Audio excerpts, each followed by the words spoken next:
Hey, Melissa, how you doing? Oh man, I've got so much stuff to do today. I'm super excited. I'm delivering that report. I've got a Mm. couple of meetings. I'm going to get the kids going on their new school Wow. stuff. It's going to be really great. Hey, Melissa, what are you going to have for lunch today? I was I thinking don't about making like a quesadilla with like a little queso dip and chicken and stuff. And hey, Melissa, I was just like sitting here in my office, like, and right outside my window was a deer. Hey, Melissa, I think I'm gonna like take my dogs for a walk in a little bit. Hey, Melissa, remember like when we used to do happy hours at work? Hey, Melissa. So JJ, I was working with a client Mhm. yesterday and he asked me to work on this huge project with him. And we're just kind of new working Mhm. together and we're trying to do everything remotely. And he sent me all these documents to look at. Like there were spreadsheets and PowerPoints and there were some Word docs. Oh, that sounds like your favorite thing to dig into. And he said, I'll explain all of it when we're talking. And he had sent it just prior to the call. And when we got on the call, he also said, oh, I'm really sorry. I was in a 6-hour meeting before this. Oh. So he was just like, I could physically see he was drained. And I realized it is super hard to get projects done right now. Yes. And I think it's really hard to stay connected to each other right now in this time. Yep.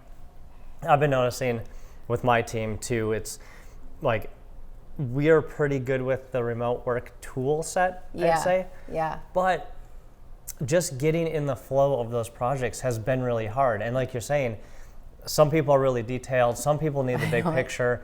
Setting those contexts and making that all work smoothly is really hard. And Yeah. it ends up leading to, like you said, not feeling connected to something like, Right. oh, I'm really irritated at this person. Yeah. But probably not because of that person themselves, mostly around the project and the difficulty of getting it Yeah. done. And Yeah. then we go into a mode where, I get worried, like, oh, we're not getting this Yes. project done. Yep. I think we're not going to deliver it. And it's a little scary. Because Yeah, like, it creates some fear.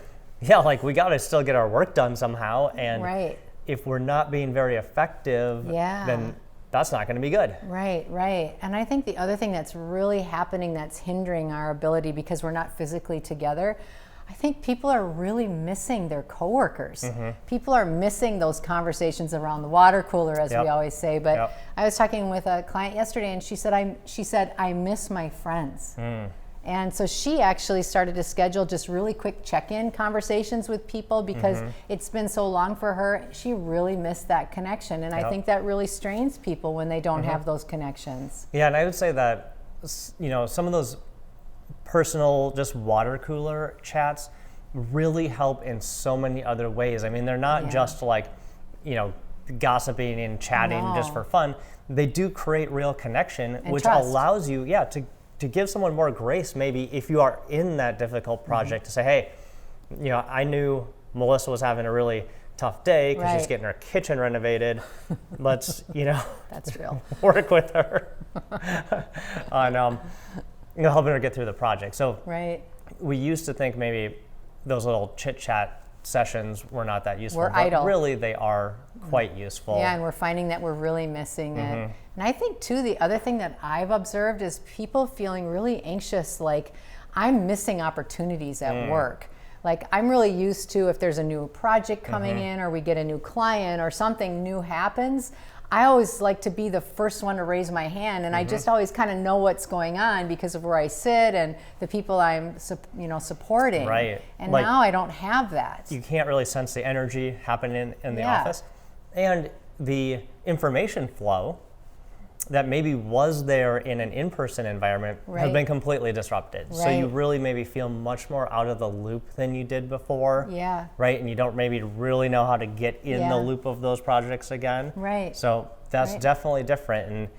And it can make you feel like, hey, I don't really even maybe know how I fit. Right. Which is, Yeah. kind of a scary thing, but we got to figure out how to navigate it Yeah, and I in the think remote world. Yeah, and I think if this conversation is spurring some things for you, it's just a great thing for you to really kind of key in on what are the key things, what are the feelings that you're experiencing. Are you feeling some fear? Are you feeling like maybe disconnected to some people at your workplace that you really just miss and you didn't know you would actually, or are you feeling like you're missing some growth opportunities? Because there's things that you can do, I think, for all of those. It's just understanding where you are and being honest with your feelings about them, understanding your feelings about them.